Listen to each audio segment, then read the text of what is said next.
You're listening to a download from the outdoorstation.co.uk. Number 480. Hello and welcome back to the Outdoors Station. In recent weeks, the news and media have been filled with reports about protesters demanding action on climate change. There's so much information and misinformation floating about. Is it any wonder we all find ourselves confused and dazed, often burying our head in the sand, hoping that others will bring about the changes which the world sorely needs?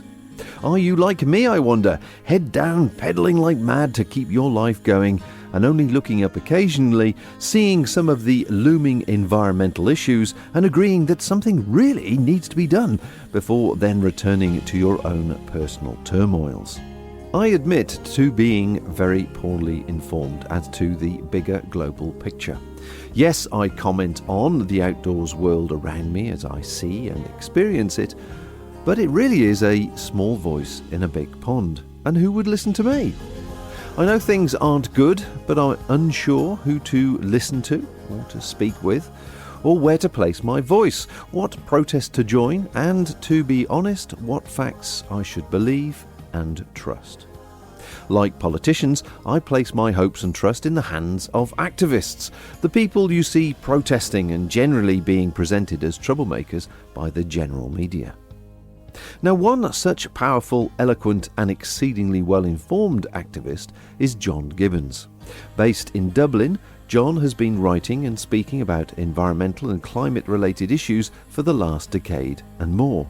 This includes a 2.5-year stint as weekly environmental columnist with the Irish Times, and he also maintains an environmental blog at ThinkOrSwim.ie. He was invited recently to talk at the March Green Drinks event hosted by the Dublin branch of the Irish Wildlife Trust. Fellow Ireland-based podcaster with a passion for all things outdoors, Tommy Serra, you can find him on tommysoutdoors.com, attended the event and recorded his talk. As you'll hear, it was a talk full of passion, facts, irony and humour. It also isn't short on adult language too, so listen with care. This is a longer than average podcast, but one I hope every lover of the outdoors and the world in general will listen to at some stage. Please listen right through to the Q&A at the end, and if you have any comments, I'd be interested to hear them over on the podcast blog page on the outdoorstation.co.uk in the comments section. Maybe we can get to talk with John direct, if there's enough follow-up and questions related to this podcast. So, as I say, decided to be a little provocative and put it out there, time to panic.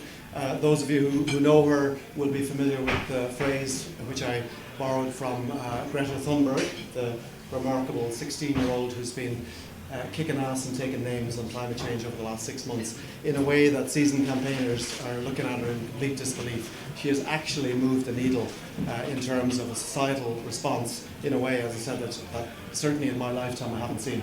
Am I right? And everybody in the room has come across Greta in their travels, yeah? Cool, okay.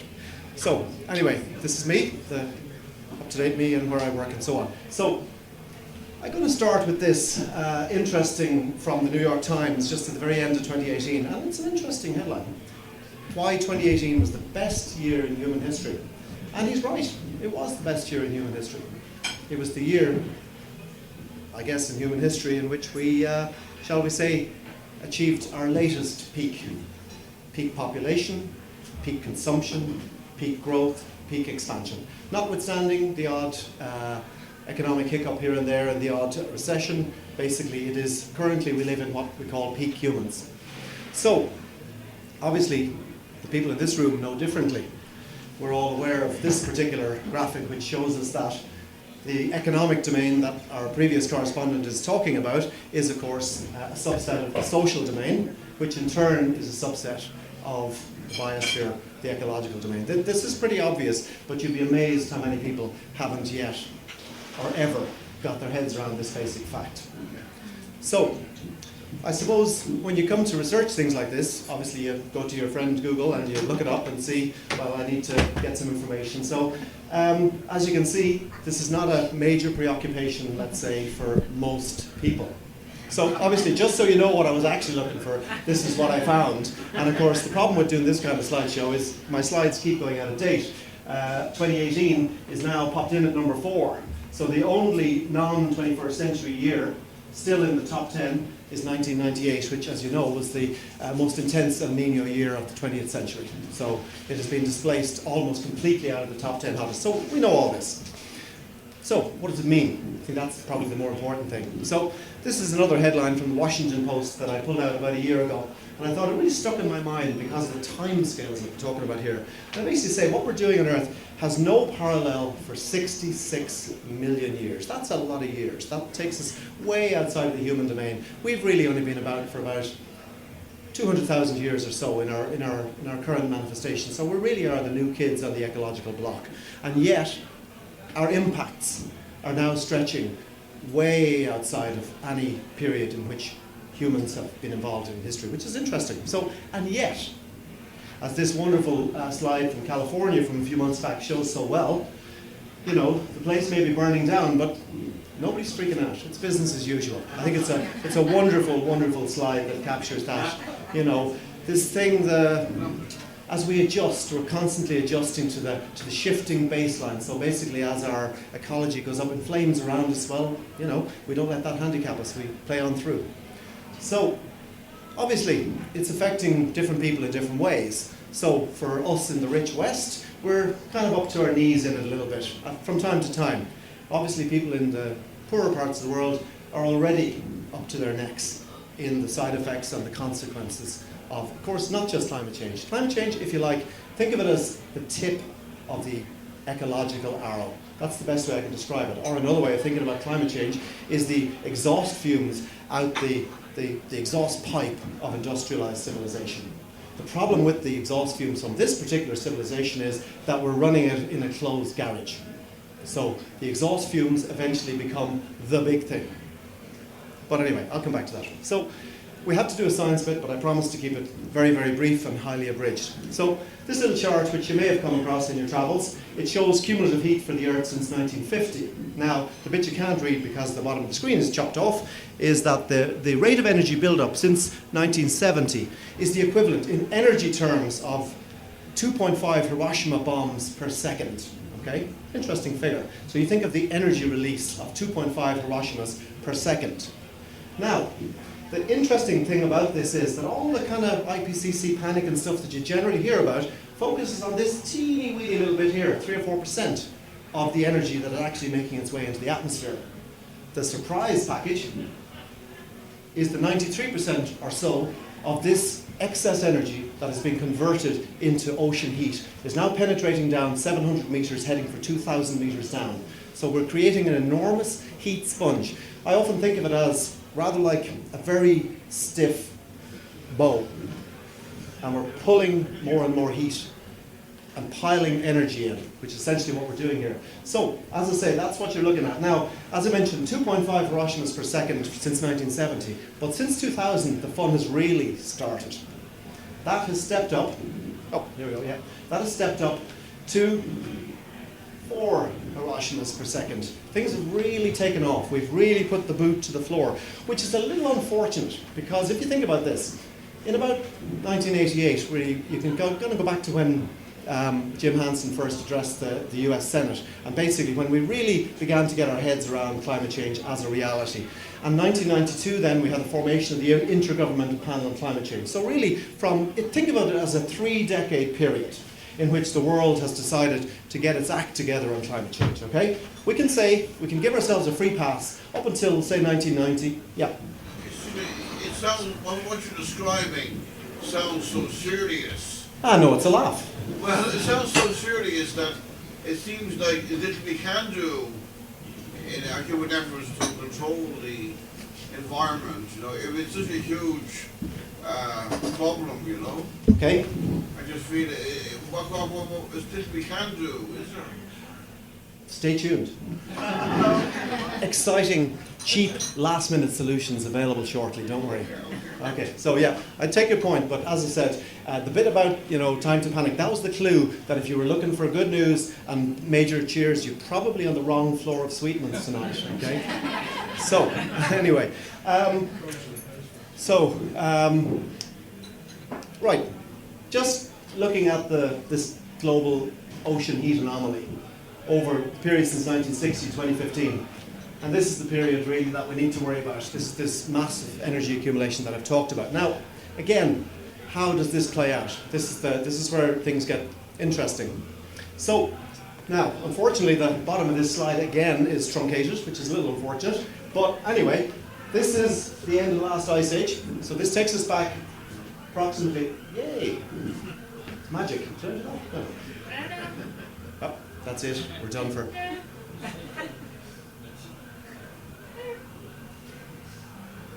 All right. Sorry. That's all right. Okay, not to worry. We'll truck on. So this is basically this period in history that we call the Holocene. Everything that we know about human history is packed into this 10 or 11,000 years. Agriculture, urbanization, everybody you know, every civilization you've ever heard of has happened in just this little sliver, which, by the way, is only 5% of the time that we've been here as a species. We spent 95% of our own evolutionary history as hunter-gatherers. So only 5% of our evolutionary history has been in this period. And yet, the bit that, if you like, the full stop at the end of this sentence is really a tiny little dot. But what you'll notice more than anything is the extraordinary stability of the climate during that period. During all that 12,000 period, it has never exceeded 1 degree above what we currently call pre-industrial. It has been amazingly stable. You would almost think, for Gaia adherents among you, that there was somebody pulling the levers. It's an extraordinarily stable interglacial period in which we have gotten rich and taken over the world. And we've done it thanks to this amazingly stable climate. Now, this, as you can see, we were actually up until about 100 years ago, we were heading into a cooling phase. Nothing dramatic, but it was a definite cooling phase. That ended, obviously, with intense part of industrialization, as we know, and I guess, which takes us to where we are today, which is about 1 degree above pre-industrial. Doesn't look that much, but it's quite a lot in a massive system. Remember, this 1 degree is over every square meter of the surface of the Earth, including the oceans. So this isn't some little 1 degree, 7 degrees, 6 degrees. This is like the entire temperature. Best analogy I can give you, your own body temperature right now, even though we're all different people, right? Different ages, different metabolisms. If we passed around the thermometer and stuck it in everybody's gob tonight, assuming that you're not running a temperature, you'd be coming in at about 37. At 40, you'd be in the hospital. At 42, you'd be dead. We operate within very, very narrow temperature bands. Planets operate within very, very narrow temperature bands as well. So, anyway, we look at a couple of scenarios here. If we're incredibly lucky in the 21st century and have low climate sensitivity, we will break through about 2 degrees. It's highly unlikely, and the more evidence that's been piled up has told us really this is off the table. Most likely at the moment, takes us up to about 4 degrees, and with high climate sensitivity, we're looking at about 6 degrees. Now, it doesn't take a PhD in anything to figure out that we're in a very anomalous period in history. Not just in human history, but in history. There has never been as rapid a perturbation of the global climate certainly, obviously in human history, but in reality, the last time anything as dramatic as this happened, or in our case, is on the cusp of happening, was when a meteor slammed into the Yucatan Peninsula 66 million years ago and basically rewrote Earth history, right? We all know about that one, we all heard about that in school. That was one of those freak natural phenomena, nothing we could do about it. This time, we're the meteor. We, all of us, we together are driving this change. So, one of the problems with carbon dioxide, of course, and it's a real pain, is, of course, it is an invisible, colourless, odourless gas, a trace gas. So, it's been the bane of a lot of campaigners' lives trying to communicate the terrible threat posed by a colourless, odourless, invisible gas. So, some kind graphic people put together a little graphic to show you what CO2 would look like in the quantities that we're producing it if you could put every ton of CO2 into a simple bubble, okay? Just a visual. So I'm going to play that now if I may. So here you are, the CO2 bubble. I hope the sound works in this. Here we go. Now.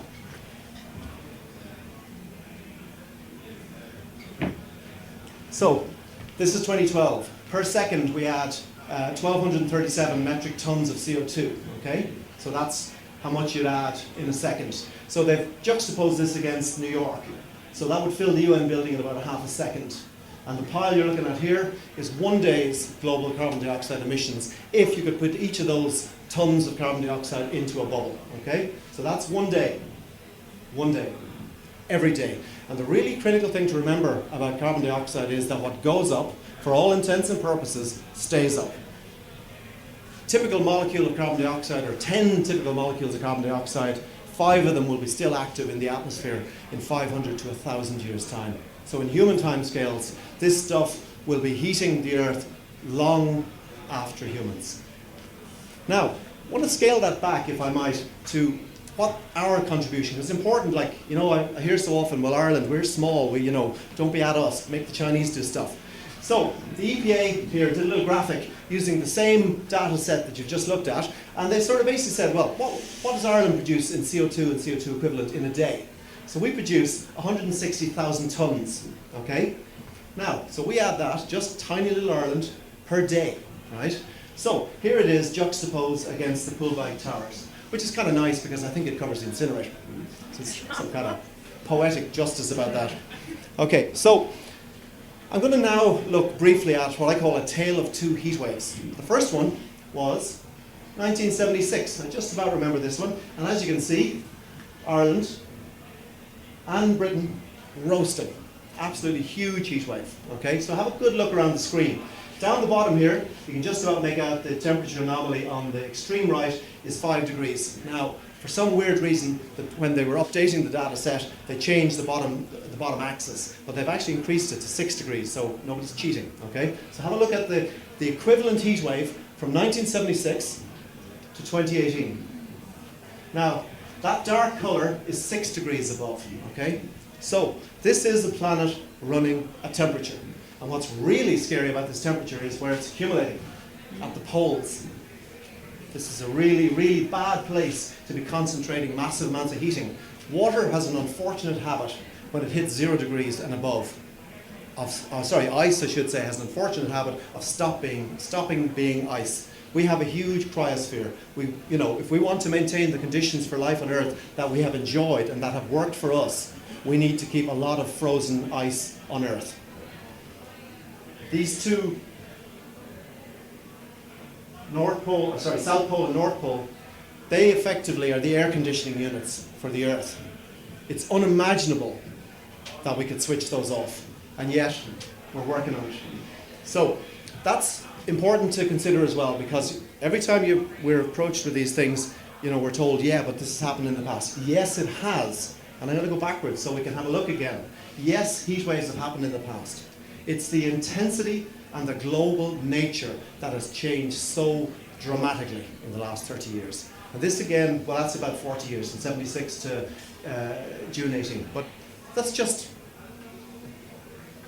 well within the lifetime of many people in this room. Such a short period. Now, some people are freaking out about this and other people not so much. Do you remember we had really weird weather over Christmas, right? Like really weird weather, and the grass was growing. So, the Irish Times letters page, you can always count on it. Sir, my climate change action was to cut my lawn on Stephen's Day, and I thoroughly enjoyed the experience. I couldn't quite believe how advanced the growth of the spring bulbs. This is, if a frog had sent you a letter saying, sir, the water in this pot is extremely warm and I'm enjoying it enormously. It's extraordinary. This is how we're already adjusting to the madness of cutting our lawns on Stephen's Day. So, and also, I suppose part of that maybe is how we communicate stuff like this. So this is a little slide that I pinched from somewhere or other. This is our friendly weather forecaster. He says, our extended forecast includes global warming and the catastrophic end of the human race. But for the weekend, it's looking like sunny skies, mild temperatures, and a general apathy towards environmental concerns. Back to you, Jim. So we have normalized the apocalypse. It's pretty strange stuff, but yes, we have. I'm in a minority within what we would call the environmental movement. I'm not quite sure what the environmental movement is, but I guess it's environmentalists who move. So I'm in a minority in that I believe most people, when it's presented honestly, squarely and fairly, can handle the truth about the environment. We've been bullshitting each other and ourselves for decades, right? I went back to the UN climate conference in 1992. Right? All the leaders of the world get together, all the scientists advise them, we're going to act globally, we're going to act locally, we're going to do this, right? From 1992 to 2018, we've ejected more carbon dioxide into the atmosphere than in all the 1900 centuries up until 1992. Now, how crazy mad is that? So, we have done more in knowledge than we ever did in ignorance. Now, of course, many of these things are simply a function of the exponential factor, because there's so many more of us, we've gotten so much wealthier, and we've gotten so much more efficient at digging, basically quarrying stuff out of nature and converting it into stuff and pushing it out the production line and out the other end. We've gotten fantastically efficient at this. So, there are different climate debates to be had. As I said, there's plenty of, more constructive ones that you're obviously welcome to attend, and I attend, and we all attend, and we try and keep the options open. I just want to go to the dark place a little bit, just a little bit, okay? You can take it or leave it, it's everybody's choice. And, so just need to think about these things a little bit. Now, within academic circles, within scientific circles, serious freaking out has been going on for a number of years. Within the scientific press, serious freaking out. And what really gets me is, just so little of this ever makes it into the mainstream media. I mean, I'm regularly pitching newspapers with articles, and they go, don't know, it's very negative, John. Anything a bit more upbeat at all? Is there any good news? Now, imagine you're in with your oncologist, right? You got a problem. He's got a scan, and he wants to talk to you about the scan, and you say, no. Do you want to talk about the rugby at the weekend instead? That's basically what we're doing. He says, no, we really need to talk about your scan. Now, France looking very good at the weekend. A bit worried about them. And this is the mad situation that we're in. The media don't want to talk about it. I mean, Fintan O'Toole, anyone read his article today, it was a kind of a mea culpa, basically. Whoops, the kids have been doing what the adults were supposed to do. And fair play to them for doing it, but it's a little overdue. So I have a slide here, but it does require sound. So unless I mime it, so I'm going to have to see if I'm able to coax some sound out of this little bad boy here. All right. So we'll give it a go. I think it's incredibly important to understand, really understand in a way that we can't forget what exactly we're playing with here. So this is a short animation that talks about this world of 4 degrees and beyond. So I hope you can hear the sound. Here we go.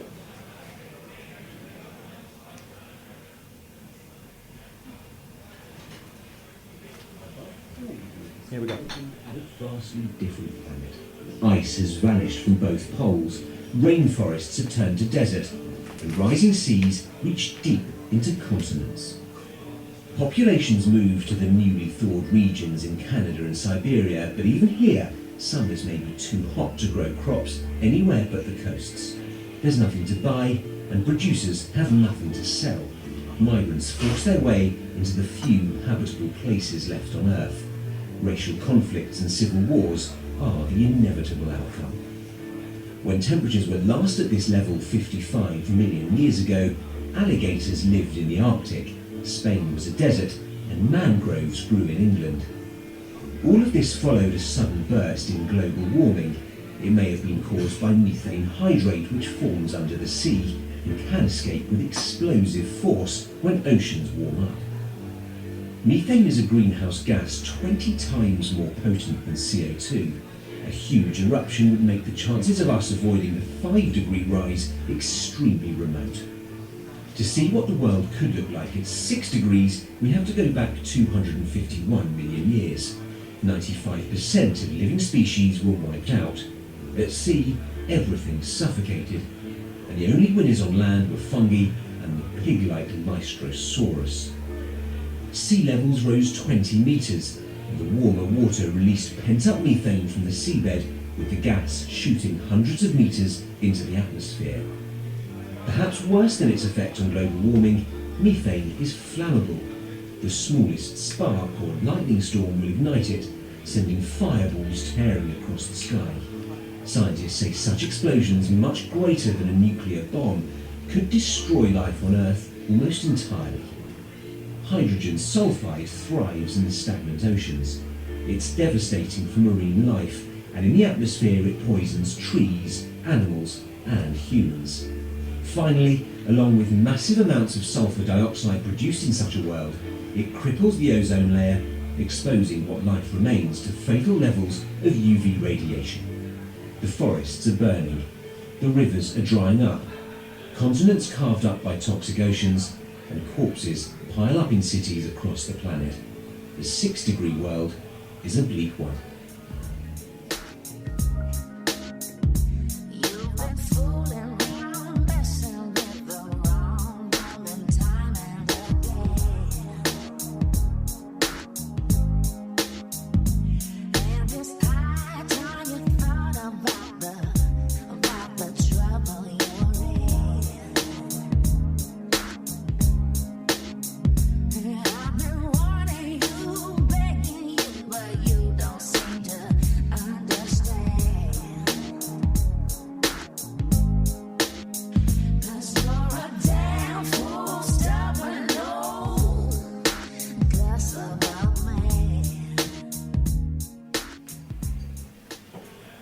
If we don't know where we're going, then there's no reason to not get there. This remains the problem. It's like a collective failure of imagination, that we can't imagine that we have primed our atmosphere, our environment, to turn deadly on us. Now, actually, Pádraig mentioned at a talk that he gave on Monday about a paper that came out the other day showing that the ocean is already losing its ability to hold dissolved oxygen. That's just the effect of ocean heating. Marine life is already beginning to suffocate. If we continue the way we're going, the oceans are going to go anoxic. The ocean surfaces, the top part of the oceans, will die right around the world, completely. And ocean mixing, warm and cool water, beyond a certain point, it goes stagnant and anoxic, and that's pretty much game over. So that's not so good. Now, this is a lot to take in, I appreciate that. Although I suspect we have a self-selecting group of doughty folks here who've probably had their heads around this. I see a couple of pallbearers in the room as well, so I know I'm not alone in thinking that we're up a particular creek. So I want to talk a little bit about trying to be positive about this. But I mean positive in a realistic way. This is a wonderful quote I got from an article. And it was talking about attending a grief workshop sponsored by a climate change group. They told us that, I'll bring it up a little louder, grief processed on one's own turns to despair, but grief processed communally becomes medicine. And that for me is one of the smartest things I've ever read in relation to how we deal with this. Because if we simply fall in on ourselves and process this type of bad news, all we do is withdraw, become sullen, become despairing. And jumping from denial to despair is no damn use, because denial means do nothing, despair means do nothing. There's a huge bit between those two poles where we have options and we have choices. So, just to finish the quote, the thing that may save us is our broken hearts, for true action can only come through these deeper feelings. As long as we cling to the idea that somehow or other we're going to fix this, we're going to come up with a machine, the government's on it, the UN have got a plan. As long as we continue to offshore our own future to other people who don't give a shit, by the way, mostly, we are going to a 4, 5 and 6 degree world this century, if not in your lifetime, guaranteed in our children's lifetimes. This century. Now, that's a hell of a thing to take in. Now, I'm taking a little bit of poetic license here because, you know, I always go for the cheap shots. This is, if we melt everything, this is the archipelago of Ireland. But that does require melting everything, and we may not, that will take time. But remember, beyond a certain point, we commit enough energy into the atmosphere that we will melt every cubic metre of ice on Earth. And we're already well underway to that. So, anyway, pick your own island. You could be king of an island there somewhere. So, okay. Strangely, despite this pretty overwhelming evidence, we still open our newspapers, we still look online, and we still hear people saying, that's all bullshit, that's just that guy, what do they know about it? Anyway, climate's changed in the past, etc., etc. Now, I have a whole 200-slide set on media and stuff, which you're very pleased to hear we won't be doing tonight. But, anyway, I'll give you the abbreviated tour, if I may, right? This is a slide I call motivated reasoning. This is how what we charitably call climate skeptics, how they view global warming. So let's look at the period 1970 to 1976. Massive variability in the climate system, and as anybody can see, there is no global warming, right? We agree? Now, let's roll the tape on. As you can see, there is no global warming, there's no global warming, there's no global warming, etc., right? Now, that's how skeptics present data. This is how scientists and realists present the same data. But just think of the fun highly motivated billionaires can have with this in the meanwhile. Every time they pick a slightly colder year, every time they pick a freeze event, to stick it on the front page of the newspaper, the big climate change fraud, no reason for global warming, 100 reasons why global warming is natural. Climate change lies, right? And this is the game that's being played. What I don't get is where they think they're going. This is the bit I still haven't figured out. How they think they're going to get out of this mess themselves. But anyway, that's another matter. So again, as I mentioned, this is the whistle-stop tour of my media slide set. So here's a quick summary. There's a consensus of scientists on global warming because there's a consensus of evidence. It's that strong. It's a 97.3. And believe you me, with humans, you know, there's 3% of people believe in unicorns. Actually, it could be higher. So this is a pretty goddamn high consensus by any stretch. And scientists are like cats. You can't get them to agree on anything. They always go their own way. So this is an amazing consensus. Now, how is that consensus reflected in the media? Let's have a look. Let's do a direct overlay. Suddenly, we find that 28% of media coverage reflects the scientific consensus, 72% doesn't. So, where do people get their scientific information? Well, obviously, we're all sharing rooms with climatologists, not. So, let's have a look and see where we're getting our information. And let's see who we're listening to, the climatologists or the media. As you can see, public perception is almost a complete overlap with the media presentation / misrepresentation of this issue. Now, this is a pretty serious one to get wrong. And again, as I said, this is very much the abbreviated version, so I'll just include my own parting thoughts on this, which is, it says, if someone says it's raining and another person says it's dry, as a journalist, it's not your job to quote them both, it's your job to look out the window and find out which is true.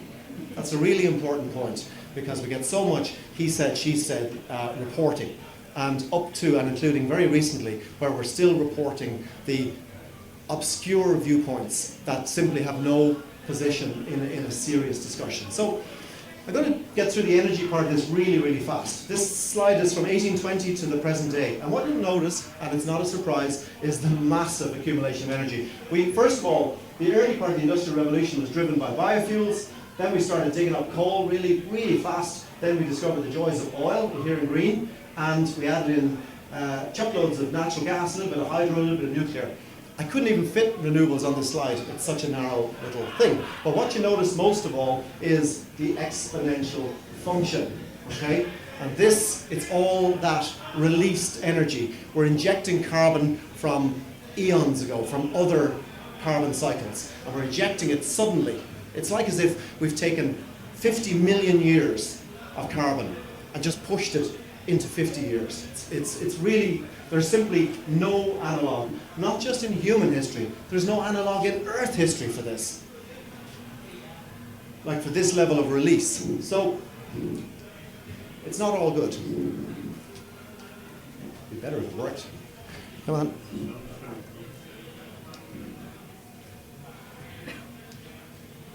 Here we go. Yeah. Now, what we have here is a two-sided chart, right? And again, this scale, if you can't see it, is 1850 to 2013 when this slide is put together. And what you have here is energy use and carbon emissions in lockstep. Basically, as I said, a carbon, think of it as the exhaust pipe of humanity. So, we have risen through it. The marvelous thing about this chart is you can even spot things like the Great Depression and the temporary effect it had, the oil crisis, and even the 2008 one. It just makes a little bit of a bump. But the overall thing is, it's energy up. Now, those clever scientists have done a calculation. Now, this was done in 2013, so unfortunately the angles have changed a little bit since then, because they were basically saying, starting in 2013, if we want to take, out here, okay, if you want to take out a coin and toss for your future, right? Heads, we keep it under 2 degrees, tails, we don't, okay? So let's take a coin toss. Let's see how rapidly we have to decarbonize everything. Not the favorite part of the economy or the society or the bit that doesn't affect you, everything. So let's go down the other side of Mount Carbon. Here we go. So this is for a 50% chance of not exceeding 2 degrees, which we were told up until about a year ago was the cutoff point. They've since said no, it's 1.5. But we'll stick with 2 degrees for now. So we've got to get to effectively zero in that time frame. Unfortunately, if we'd started this 20, 30 years ago, we could have managed at 3 to 5% cuts per annum. We're now looking at basically anywhere between 6 to 10 or 11%. Straight line per annum forever until we have no carbon left in society. Now, some things you might notice about this is a very different future, okay? This is a really radically different future. This future doesn't include, buying stuff off Amazon because you're bored. This future doesn't involve stag parties in Prague. This future doesn't involve popping over to Dubai, for the weekend. That's gone. There is not enough carbon space left in the atmosphere for that future. So if that's the future that you think is coming, well, prepare to mourn it, because we either voluntarily give it up or it's going to be taken away. So that's kind of the choice we're in. So we do have choices, and I think that's the really incredibly important thing to keep in mind here. Yes, this is a hard sell and it's tough news, but we have choices. We can either take this jump together and, we're going to break a few bones on landing, or we can just keep climbing up the stairs and eventually get pushed out the top story window. So that's kind of where we're at in it. So, analogy to keep in your mind. So somebody did a simplified version of this, which I quite like. They call it climate change a timeline. It's sort of more like climate awareness a timeline. It runs something like this. Yeah, climate change, it's not real. Okay, it's real. It's changing, but I'm just not convinced it's us. Okay, it is us, and okay, not so good. So this is we don't want to get to the end of the climate change timeline. I think that's very important. So anyway, that's the science bit. So I'm going to move on from that and maybe do the stuff that you're probably a little more interested in, the ecology side. I'm sure everybody knows what's going on here, right? This is a province in China where they're hand pollinating orchards because all the pollinators are dead. So this is the ghost of agricultural seasons to come. And here you have the same thing again, hand pollination. And obviously, hand pollination in Ireland could be an issue for us. So we know about this. We know about the insect apocalypse. We know, for example, insect populations in Germany have crashed by 78% since 1991. It's pretty staggering. And of course, when you take out insects, arthropods generally out of a system, you're basically punching massive holes in your ecological system. In a connected system, and we've seen this again. This is another piece. Plummeting insect numbers threaten collapse of nature, and I think but it's not like we're not trying to do something. This one I just added in today. Ecologists urge birds to avert global decline of insects by adopting a seed-based diet. So, come on, you got to laugh a little bit. It is a satirical publication, by the way, often confused with straight publications these days. So, anyway, nature unfortunately isn't quite that cooperative on these matters. So, anyway, we know about this. We also know these are statements of the obvious. This particular article relates to pesticides, that we either introduce radical changes or our ecosystems that support us are gone. Now, they're already, as you guys know, I'm sure better than most, in like a really, really serious situation. So here we have a chart plotting the populations of seabirds down 70% since 1950. Seabirds, the ones you think would be the least affected by humans, the ones that operate the furthest from humans, 70% down since 1950. So I guess what we're looking at really in nature is the reverse of a phenomenon called the Great Acceleration, which happened in human enterprise, human economics, human population from 1950 to the present day, where essentially we went that away and nature went that away, because guess what? It turned out to be a zero-sum game. So again, we could do the rest of the evening with gory slides, but I'm not going to. You're well familiar with these type of images. Okay, I'm going to obey. We all know about these, and I think it's really important to say, particularly on the marine side, that it's not one thing. It's not just climate change. We're looking at pollution, acidification, overfishing. It's the whole, really, the four horsemen, if you like. So we have this threat coming at nature, and the threat is us. There's no question about it. The threat is us. Now, I'm not saying this is the same guy as the first one, but you get the picture. We've decided to go to war on nature, and the bad news is we're winning. So this is a slide which you've probably seen, which I find really, really troublesome. And this is a mother weaning its young, essentially with plastic crap right down its throat. And it's, you know, what can I say? So this is a great slide. Every single grey box at the top, that's 1 million tons of meat, okay? Now, here we are, us humans. So that's how many, if we got all the humans in the world, 7.7 billion of us up on the scales, that's how much we would be in 1 million tons of meat, okay? Now, let's add in our pets and livestock, okay? We start with our cattle, move on to our pigs, goats, sheep, and miscellaneous, okay? Got them all there. So that's the human sphere of meat, all right? Now, let's add in, what's missing from that, of course, is the natural world. This is land, by the way, we're talking about here, just for the record. So let's add in wild animals. They're in green. Here we go. There, and there's a couple of elephants down here, and there's a few more over here, okay? That's it. That's where we stand right now in weight of land-based animals in the world. Okay, now I'm excluding arthropods, insects, right? We're talking about basically vertebrates, all right? So we have a pretty staggering imbalance. Let's do it in numbers. Ourselves and our domestic animals outweigh all wild vertebrates by a factor of 42-fold, okay? So, and this is only going one way. If I come back here again, in the unlikely event I'm invited back again next year, I'll probably be saying it's 43-fold. So this is going in one way and it's going super fast. So we know all these things, and this is the really weird thing. We know this stuff.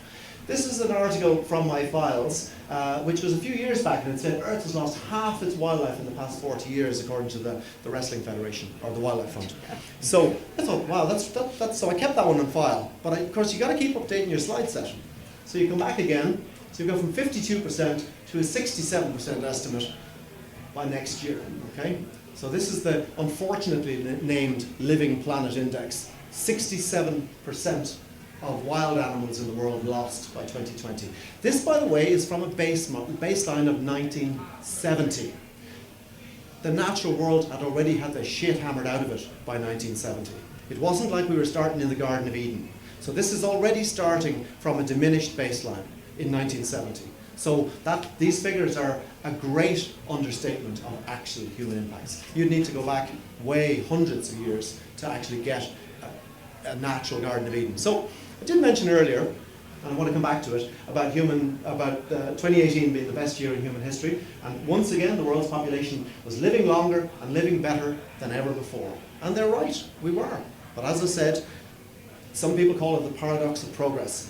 And it was summed up very nicely by this particular writer. And he said, nature shrinks as capital grows. The growth of the market can never solve the crisis it creates. So beware of green growth, because this is another thing that's been peddled, that we're going to green grow our way out of this crisis.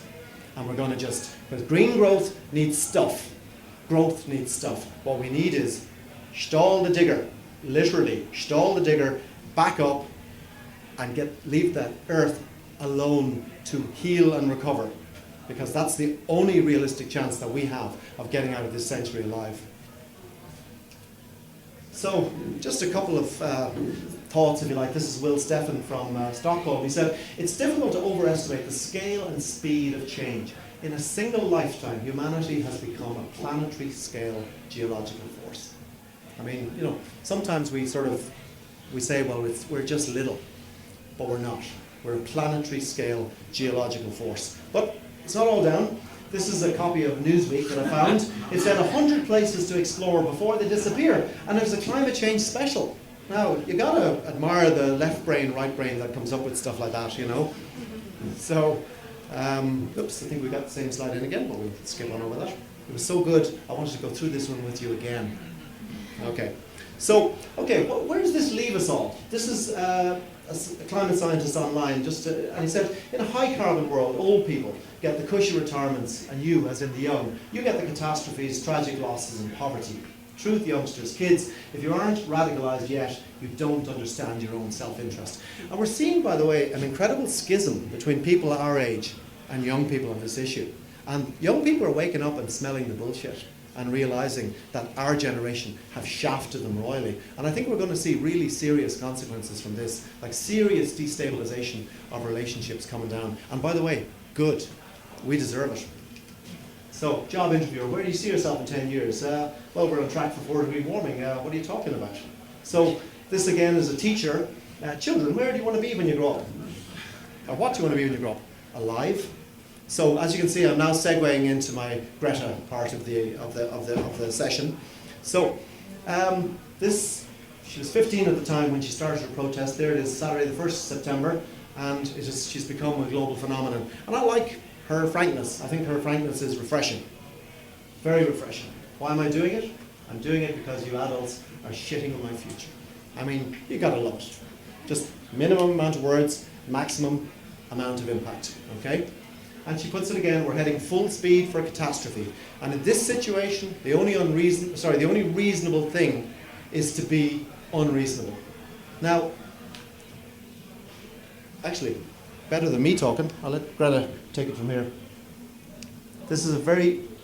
You say you love your children above all else, and yet you're stealing their future in front of their very eyes. Until you start focusing on what needs to be done, rather than what is politically possible, there is no hope. We cannot solve a crisis without treating it as a crisis. We need to keep the fossil fuels in the ground, and we need to focus on equity. And if solutions within this system are so impossible to find, then maybe we should change the system itself. We have not come here to beg world leaders to care. You have ignored us in the past, and you will ignore us again. We have run out of excuses, and we are running out of time. We have come here to let you know that change is coming, whether you like it or not. The real power belongs to the people. Thank you. How about that? Now, there has been a political response. I want to share it with you. Thanks very much. Thank you. As I'm sure you know by now, this is Green Week, and Fine Gael is promoting lots of different ways where we can change what we do and change our behaviour in a small way that helps us to tackle climate change, reduce waste and improve our environment. So I've converted a few weeks ago to Keep a Cup. You may not know this, but 200 million throwaway coffee cups are produced in Ireland every year, and if you think about that, it's pretty bonkers. So one of the small things you can do is to buy a Keep a Cup and use it instead. For more tips, check out finegael.ie. I think the key phrase in that sentence was, if you think about it, it's pretty bonkers. This is our Prime Minister, folks, in the middle of the greatest existential crisis in human history. Keep cups. Cool. Okay, so how are we doing over in the Department of Heritage? Anyone who was at the biodiversity conference last week, we got a sort of a laugh isn't the word, let's say a giggle, a nervous giggle at Josepha Madigan's response to biodiversity crashing here in Ireland, bird boxes. So, I think the political response is that we think we should begin to start thinking about solutions to climate change. Now, we need to start thinking about solutions to climate change a long time ago. There are plenty of solutions to climate change. We need to start acting on them. We need to start making difficult political decisions. We need to start kicking ass, not having talks about having talks. We do not have time. That period is gone. And for those people, I should say, who object or who find it objectionable, people kicking up about this is undoubtedly my favourite poster. Just pretty much nails it. So, okay, that one again. Okay, we'll keep going. It was a good slide though. Yes. This is actually that bit where I ask you now, do you remember those percentages? Because there will be a question at the end. Yeah, okay.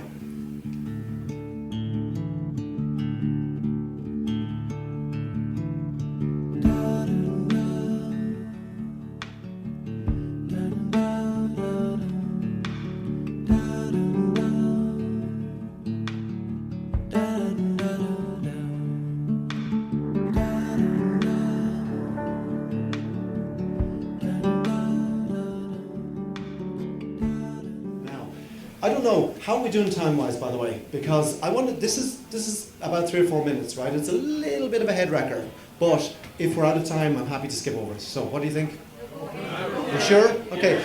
Okay, I'll give you the context. This is fiction. Fiction, okay? So this is from a series called The Newsroom, where they put together, this particular report shadowed the moment a few years back when global CO2 levels passed 400 parts per million for the first time. So basically they're bringing in a scientist from the US EPA to talk about that, okay? Now, anyway, you won't see this in RTE, so don't be alarmed. Tell us about the findings in the report that was just released. The latest measurements taken at Mauna Loa in Hawaii indicate a CO2 level of 400 parts per million. Just so we know what we're talking about, if you were a doctor and we were the patient, what's your prognosis? 1,000 years, 2,000 years? A person has already been born who will die due to catastrophic failure of the planet.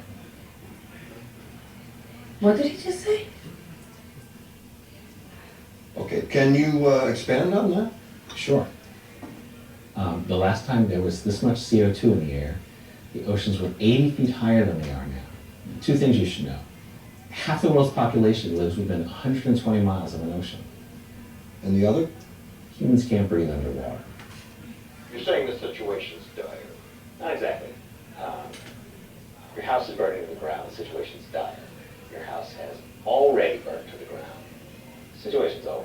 So what can we do to reverse this? Well, there's a lot we could do. Good effort. 20 years ago, or even 10 years ago, but now, no. Can you make an analogy that might help us understand? Sure.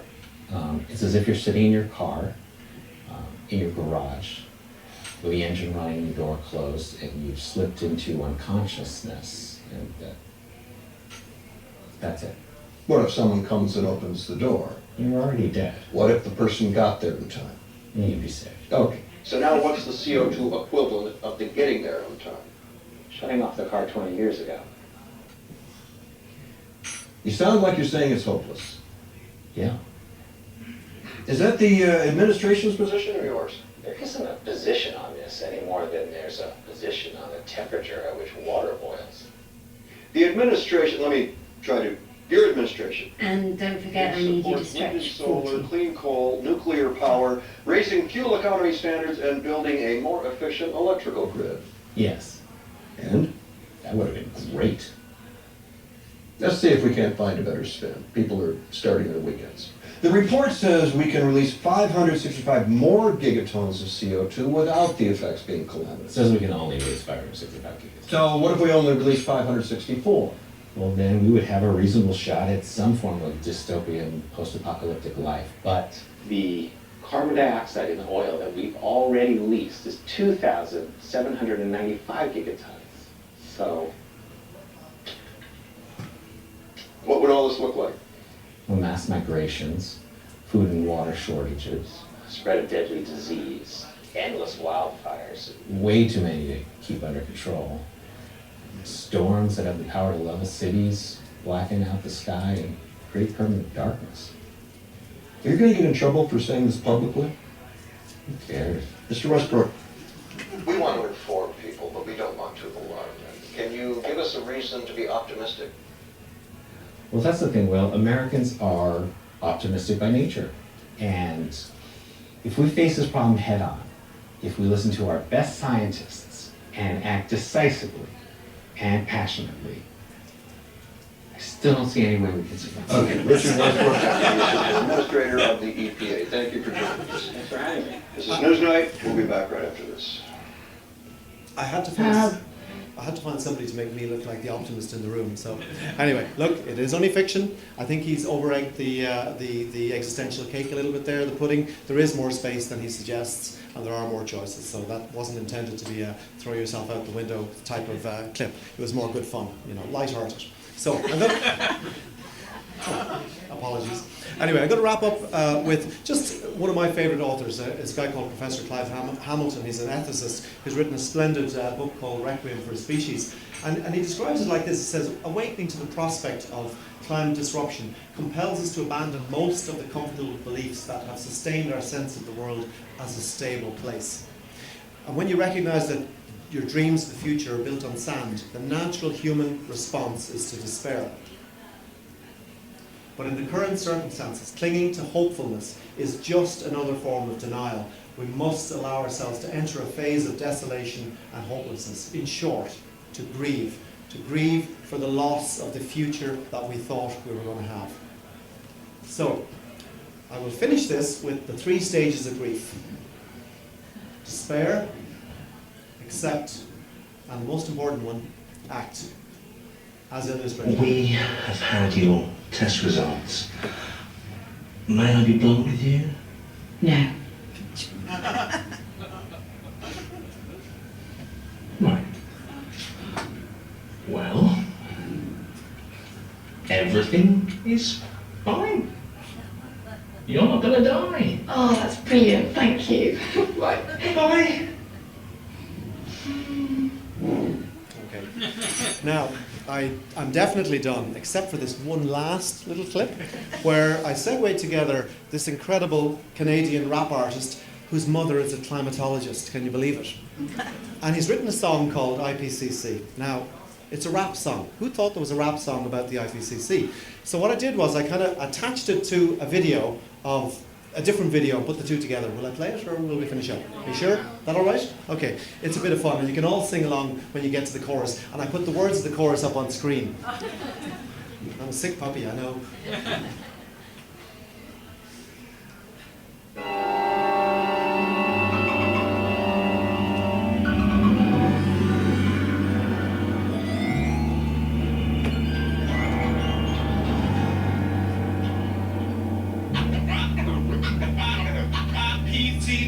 Want a new definition of hardcore? Check out the Intergovernmental Climate Report. It says the world is getting warmer unequivocally, and the oceans have increased 30% in acidity, and 90% of the warming trend is oceanic and concentrated in the Arctic. Nobody panic, but the level of greenhouse gases in the air is higher now than it's been in millions of years. We added more than 1 trillion tons of CO2 to the atmosphere. It's gonna be centuries before some of the gas is clear. We're dropping science, unvarnished, unbiased, but I don't blame you if your instinct is to deny it, cause we evolved to prioritize immediate threats. If it bleeds, it leads, that's what the media says. So let the gangster-esque rap music paint a picture, and I'll hit you with some evidence-based predictions. Get ready for wars, famines, droughts, floods, hurricanes, heat waves, murders, thugs, chaos, refugees, stress, disease, extinction, disaster, IPCC, wars, famines, droughts, floods, hurricanes, heat waves, murders, thugs, chaos, refugees, stress, disease, extinction, disaster, IPCC. Hollywood summer blockbusters can't touch this. I get my thrills from the latest reports published by the Intergovernmental Panel on Climate Change, formed in 1988 to get the science straight. Now they dropped the fifth assessment and the data's up to date, so allow me to summarize. Bad things on the way, higher emissions, sea level rise, dire predictions on target for disaster, movie style predicaments. In Copenhagen we settle limit of 2 degrees, but that's still enough to disintegrate major ice sheets over the course of centuries, or maybe decades. Yeah, some of the details are still up for debate. They fluctuate between certain disaster and likely disaster, slow and steady or higher and faster. Consensus, it's the lowest common denominator, which means it's probably gonna be way worse than the wars, famines, droughts, floods, hurricanes, heat waves, murders, thugs, chaos, refugees, stress, disease, extinction, disaster, IPCC, wars, famines, droughts, floods, hurricanes, heat waves, murders, thugs, chaos, refugees, stress, disease, extinction, disaster, IPCC. So be afraid, be very afraid, but we're not, despite what the scenarios say. And the effect of talking about it is visible yarning, and occasionally changing our behavior microscopically. And even those who get it tend to get it logically, but not viscerally. So we're navigating myopically. The threat is existential, it's not environmental, and your individual response is inconsequential. Only coordination of our whole species is gonna keep coastal cities from sinking below the deep seas. And when was the last time a solution included all of us?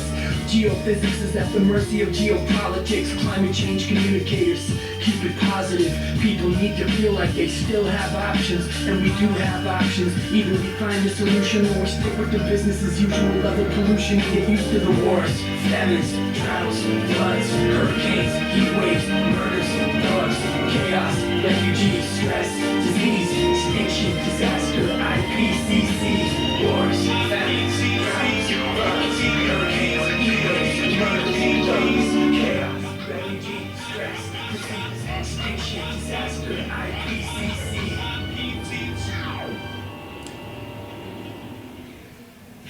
I think I'm done. Thank you very much.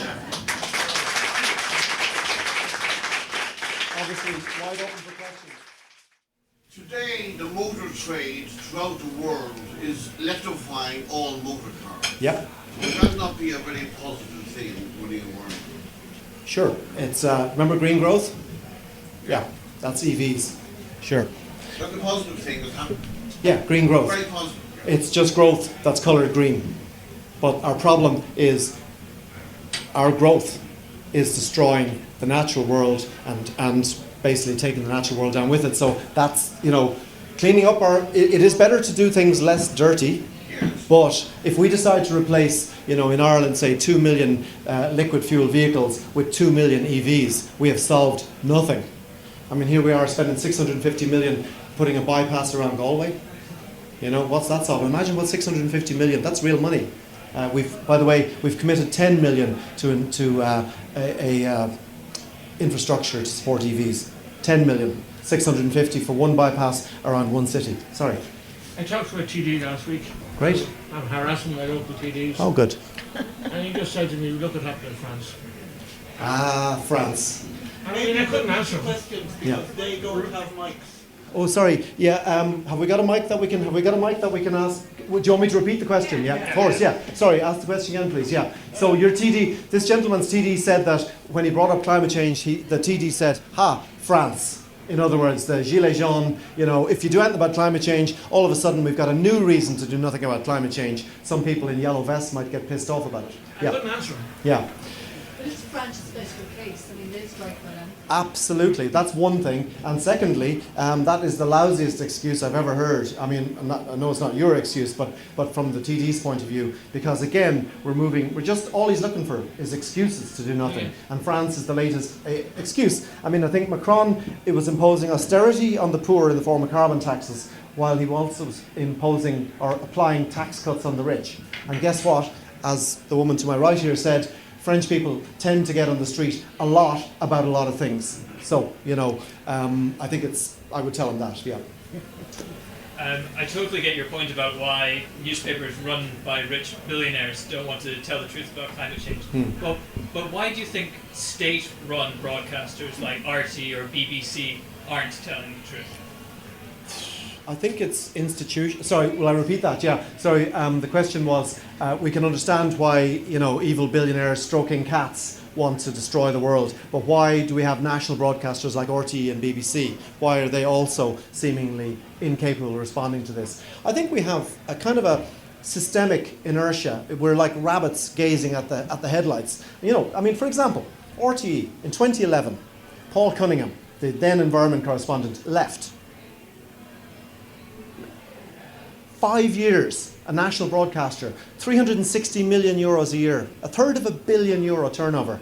And the position of environment correspondent went empty for 5 years. And I'm convinced it was only a few journalists who kept ringing them up saying, why is there no environment correspondent? That they eventually, in embarrassment, appointed George Lee as agriculture and environment correspondent, otherwise known as Fox and Henhouse correspondent. Right? So I don't have a simple answer, but there's such a lack of expertise and such a lack of interest. And, you know, I doubt there's another journalist in the room tonight. It's not on the radar. It's also funded by the automobile industry massively. If you look at RT's ads... This is absolutely correct. I mean, Yeah. People have the radio on their house all the time, you know. Literally Renault, I don't know, all the car From- manufacturers put ads on RT. From the time I turn on the radio, first thing in the morning, Morning Ireland, I'm getting bombarded with car ads. One thing, and they know which side their butter is or their bread is buttered on. Yeah, not your butter. Yeah. You're saying that in the motor industry, a positive thing isn't happening. You're saying to me, this electrification of motor cars is not it doesn't affect anything. Is that what you're saying? Well, does it affect this arc of history bending towards catastrophe? Absolutely not. But we will get to catastrophe in an electric vehicle. I thought like the oil from motor cars would be carbon, the NOx, what's called carbon. Yeah, the pollution, sure. Yeah, we'll clean up a certain amount of pollution, and that's good, by the way. Urban air quality will improve. Well, that's a good thing Yeah, then. of course it is. Yeah, So something is being done. absolutely. We're nearly there. Yeah. Yeah. No. Sorry, I'm not trying to. It's one thing, but it's one drop in the ocean, the acidifying ocean. Any other takers? And just answer this. Could you Say again. Could you just synopsize? Sure. Okay. Well, I think it's. Yeah. Sorry. Yeah. I don't know if we have a microphone. No, we don't. Okay. Anyway, so I mean, basically, what you're saying is that 10 years ago, you were at a meeting where basically all the politicians, I was at the same meeting, it was in Cultivate, right? Mm-hmm. And all the politicians, all the party representatives squeezed up in this platform, and they all told us they were going to do the divil and all, basically, right? And they've done exactly the opposite. Why, right? Okay, you look at the puny, ill-funded, poorly organised, and largely, obviously, disagreeable, look at us, environmental lobby, for want of a better word, right? You know, IBEC, just IBEC, the employers... Right, business conference, right? They spend over €1 million a year just on their Brussels office lobbying. And a good part of that is lobbying against climate change action, right? IFA have maybe not as much as IBEC, but similar levels. They have professional staff, professional lobbyists. First, when a politician in the morning, the first thing they open their mail is some lobbyist in on top of them. Meanwhile, their meeting at 11 o'clock is more lobbyists. Lobbyists. And what are the lobbyists promising? Jobs, right? Leave us alone and we'll create jobs. And of course, we had a panic in Ireland with our economic recession. So basically, you couldn't talk, you couldn't give out about anything. You couldn't criticise them because it was jobs. So we've had essentially in Ireland a lost decade where we've done absolutely nothing. It's a sort of a David and Goliath situation. The environmental lobby represents the common good. And individual lobbies, whether it's for the motor industry or whether it's for agriculture or whether it's for whatever you're having yourself, are focused, highly organised, well financed, and they have a laser-like attention because their job depends on it. Environmental lobby, by and large, is volunteers doing their best and often, without intending to, pulling in very different directions. You've got the ecology groups, you've got the climate people, and everything in between, right? It isn't an organised, cohesive, well-funded lobby. And it's getting its ass kicked, which is unfortunate for everybody. John, have you ever spoken to whoever is in charge of Medac or whatever? Has he ever talked to you or asked you? Doesn't return my calls. What's his question? Sorry, the question is, have I spoken to Leo Varadkar about this? And I mean, the short answer is, no, I haven't personally, right? And I know as well that we've huge trouble, say through, I'm involved with Antashka, the environmental NGO. I'm involved in their climate committee, which we set up in 2014. So we have 5 years with the sum total budget, by the way, in 5 years. We have our 5th anniversary this month, March, of zero, nothing. 100% volunteers, right? The great thing about it is we're incorruptible, right? Well, we're open to offers, but at the moment we're incorruptible, right? But yeah, we're having huge difficulty getting access to politicians. They don't seem to need to talk to us, but they do seem to need. They get trampled over. I think somebody mentioned that Josepha Madigan, who's the Heritage Minister, and now again, Pádraig, I'm sure can correct me if I'm wrong here, but to the best of my knowledge, she hasn't met the environmental NGO sector, for the love of God. But she has mentioned she's met the IFA probably before breakfast on her first day in the job. And this is no joke. The lobbyists from the other side are swarming around. And the environmental NGOs in Ireland, it's a weird thing. For example, the Antashka's UK equivalent, the UK National Trust, has 2.3 million members. It's a wealthy organisation. People in Britain actually care about their natural heritage and get really upset when people flatten it. In Ireland, we don't give a shit. We truly don't give a shit. Nobody supports NGOs. Most environmental NGOs are poverty-stricken because the ordinary public are completely uninterested. And I don't know why that is. Do we just not care? There are people in this room far better qualified in ecology than I am. So maybe they would like to stand up and explain why we don't care. I don't know. Thank you.